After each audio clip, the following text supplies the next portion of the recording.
These children are struggling to learn to write. Others get to attend school for the whole day, but these youngsters are permitted only 3 hours in the afternoon. They're known as restavek, a word based on the French meaning stay with them. They come from the country's poorest families to Port-au-Prince, where they're forced to do domestic work. Ghislaine is 14, but has barely had a year of schooling. Her mother, in despair, gave her away to a woman in the big city. After class, we're allowed to talk with her, together with social worker Jean-Baptiste Alinx. She tells us her mother has 5 children and is looking for work in the Dominican Republic. She says she misses her mother and that the woman she lives with frequently hits her. Jean-Baptiste asks if the woman hits her own children as well. No, she doesn't, she says, but the other children hit her too. The family lives across from the school in one of the capital's many poor quarters. There are child labour laws in Haiti, but the reach of the state doesn't extend to places like this. In this alley, 6 people live together in a single room.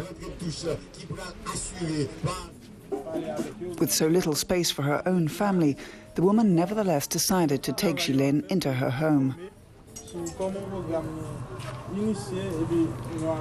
But while the other children play and watch television, Ghislaine has to work. The guest mother says she's doing a good turn. I take these children and give them a better life. They're hungry and dirty when they come to me. I would do it any time.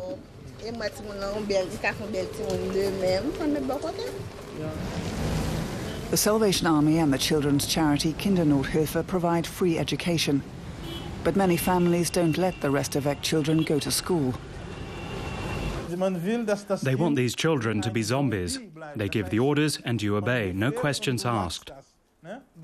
But when you go to school, you learn to ask questions.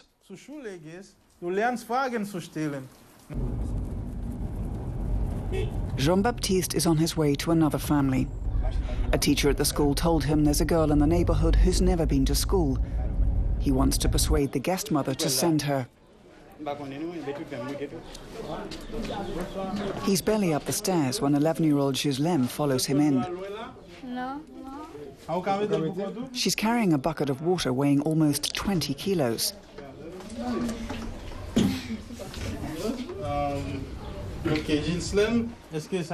Isn't that heavy, he asks. No, she says. Ghislaine came to this family 4 years ago. She too was plucked from her village. She calls her guest mother her aunt. We ask if she wanted to come here. She says yes, so she could go to school and not be ashamed.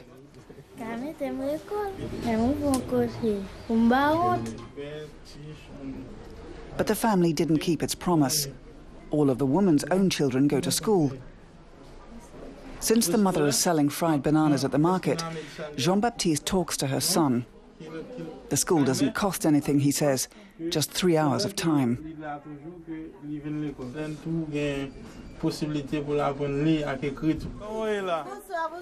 Then the mother comes home, surprised by her visitors. Ghislaine is sent out of the room. She comes back wearing nicer clothes.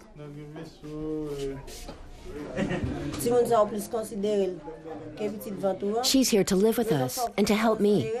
She's learning how to run a household, how to cook and so on, so that she can do these things when she grows up. She says she'll send Ghislaine to school soon, but she refuses the free lessons offered by Jean-Baptiste and the charity organizations.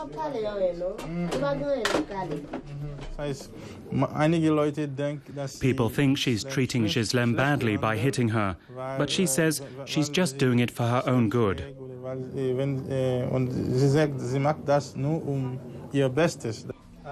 Despite the social workers' efforts, school remains out of the question. And there's nothing Jean-Baptiste can do about it.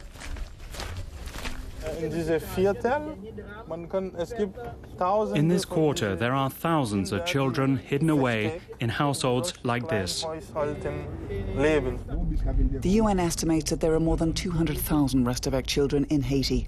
It's ironic that of all places, such a system would be tolerated here. Haiti was founded by former slaves 200 years ago in the hope of abolishing slavery once and for all.